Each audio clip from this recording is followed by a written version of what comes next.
You would be so lucky to date someone who's bisexual. I know that seems a little bit off or weird to start off with.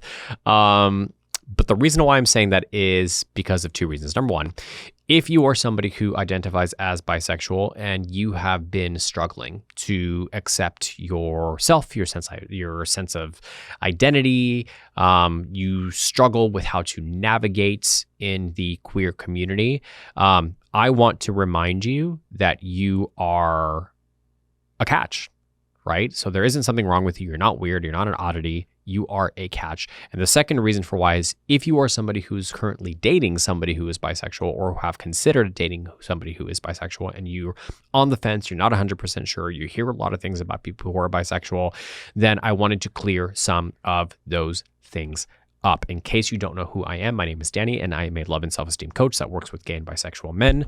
And as I said, the topic is bisexuality and dating somebody who is bisexual. So the first thing here when it comes to why you would be so lucky to date somebody who is bisexual is that we are excellent communicators.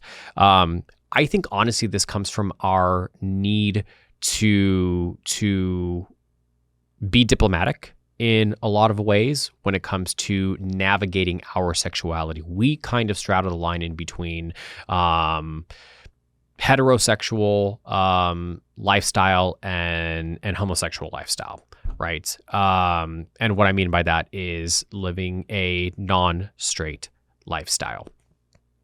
And we have to be able to communicate clearly our needs, our wants, our expectations. We have to be able to communicate with others to explain what it means to be bisexual. And we also just innately have the ability to kind of see both sides of everything because of the fact that we're kind of in the middle with a lot of things. I know that might make some people uncomfortable in the sense that like, sometimes you want somebody to make a decision and not be in the middle, but that's not what I'm referring to. I'm referring to our ability to kind of see both sides of the coin or both sides of the aisle or whatever you want to call it, right?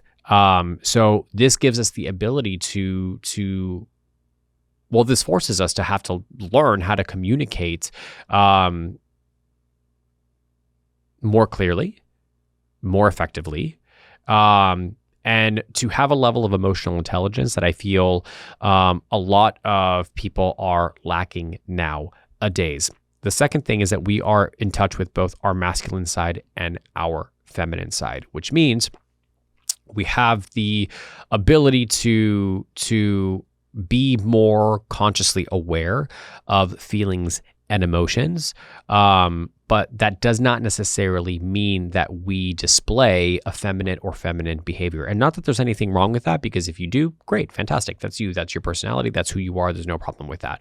But what I mean by that is that we're able to kind of relate to both. We're able to display both sides of ourselves. We're able to be in touch with both sides of ourselves. And that actually really helps in romantic relationships. It gives us a level of emotional intelligence that a lot of people don't have. It gives us the ability to be more empathetic and more compassionate and understanding, caring, patient, sweet, considerate, strong, all of those things, because we have the ability to tap into both of those qualities. The third thing here is, again, we see both sides of everything. And because we see both sides of everything, it causes us to be far more diplomatic in situations, right? We have a tendency of being a little bit more even keel in certain situations. You can put us in a room where there is a heated debate going on and there's a lot of polarity in the room, and we're going to be able to see both sides. We're going to be able to understand what both sides are, the point that they're trying to get across. And that can be incredibly beneficial in a relationship setting, right? We're able to look internally at ourselves and say, okay, how much of this is me and how much of this is the other person? It also allows us to put ourselves in your shoes. So if you are our significant other, we're going to sit there and we're going to think about how this is making you feel and how you're processing it, while also being able to be in touch with ourselves and how it's making us feel and how we are processing it. I am not saying that this is solely only exclusively to bisexual people. No, that is not what I am saying, right? Because a big part of this has to do with you knowing yourself well enough and how much self-development you've done and how much you've worked on yourself and how far along you are on that self-development journey to be able to be in touch with your feelings, and be very clear on your goals and expectations and needs and standards and all of those things. This is not exclusive to bisexuality, but these are qualities that I have found to be more, I don't know what the right word is, readily available, prominent, present in individuals who identify as bisexual. The other thing here is that we're great in bed. Sorry. I'm just gonna put that out there. Sorry. It is what it is. Enjoy it, take it, leave it. I don't care. But we are. And that's because, again, we are far more in touch with ourselves, our bodies, our emotions, our mind, all of those things. And technically, we have had the ability to explore both in regards to women's bodies and men's bodies. So we are very well attuned to what both like. I think this also kind of brings up the whole question of you can't be bisexual in the sense that you can't be equally attracted to men and women. That's not true. You can be. We all know that sexuality is on a spectrum. If you have not yet, I would highly recommend looking up Kinsey and looking up the Kinsey scale, which breaks down what I'm talking about, the fact that sexuality is on a spectrum. Actually would be a really interesting, I think, exercise for you to do if you are somebody who is kind of trying to figure yourself out at this point.